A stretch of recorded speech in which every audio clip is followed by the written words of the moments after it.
Well, the really scary thing is when you see these detransitioners get attacked. That's terrifying. That's terrifying because that's just it's so cruel.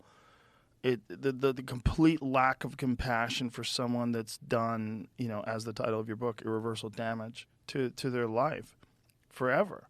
They'll That's never right. have children again. They'll never have breasts again. And the fact that this is just a part of this bizarre cult that a giant swath of our population is consumed by right now.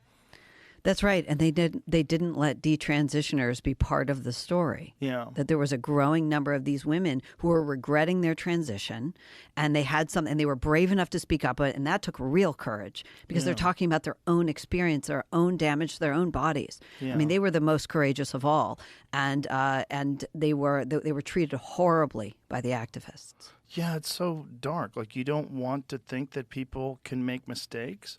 Even if you think that people should be allowed to transition when they're young, you don't think that some people are going to do it and regret it? That's insane. Right. You think that everybody who goes through surgery to remove parts of their body because they feel like they're in the wrong gender, you think all those people are going to be happy? That's insanity.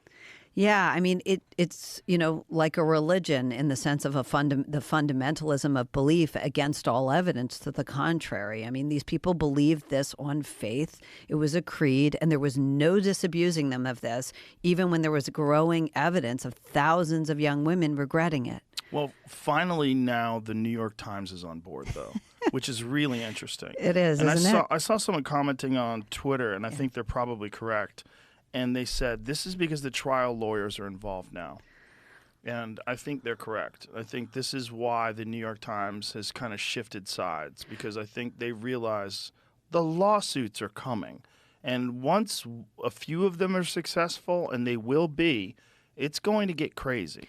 Well, I think that is a part of it. But I don't think the lawsuits are going to solve it as easily as they did, say, the repressed memory scandal of prior eras, and the multiple personality disorder, all these people who thought they had repressed memory of various kinds of harm, and were imagining childhood molestation that didn't happen, and put that. Are you talking about like the satanic stuff from the 80s? Yeah, from the 80s, that whole Yeah. satanic. I think that got reversed through lawsuits in part because they weren't following clear medical, clear protocols of their profession. The problem with the gender, going after the gender regime through the courts, and I'm in favor of it, don't get me wrong, but the problem is that the gender therapists, the therapists, the doctors were all following protocol when they transition a kid to, and cut up their bodies in various ways,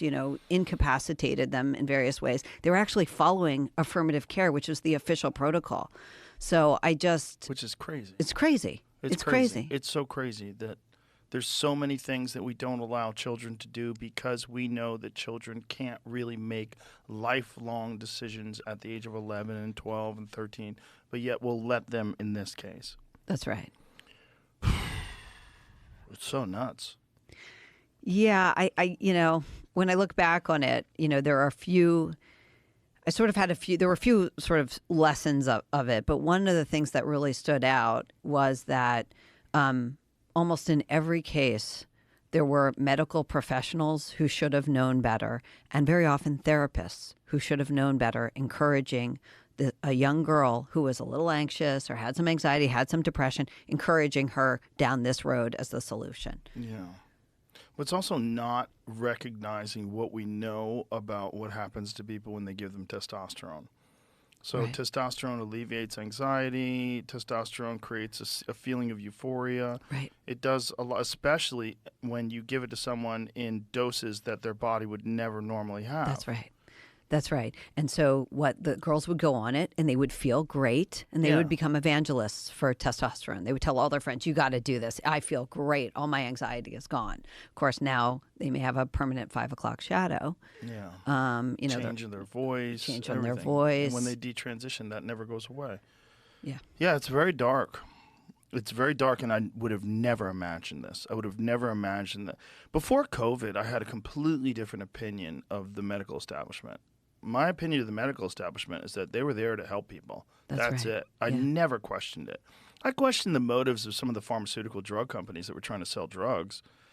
But I felt like the medical establishment always figured that out eventually, and then they banned those drugs, the ones that were harmful. But that's not real. That's not really what happens. It's a money game. The whole thing's a money and influence game, and it's run by very powerful people. And no one wants to think that those same factors are at play when it comes to gender transition. But, I've shown people the map of gender transition clinics in 2007 versus gender transition clinics in 2023, and it's fucking insane. Yeah. It's insane. Yeah, hundreds and hundreds of new gender clinics all across the country. The industry expanded so rapidly with very little oversight, and it was just how fast could we get these drugs to these kids? Yeah. I agree with you. There wasn't enough oversight, but there also weren't enough good people speaking up.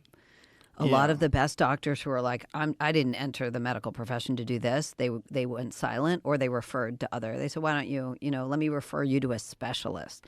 Well, actually, the gender surgeons often, weren't even, adequate to the task, because it's very, very complicated surgery, involving, transferring peripheral nerves and whatnot. So it's not easy surgery, depending on which surgery you're talking about.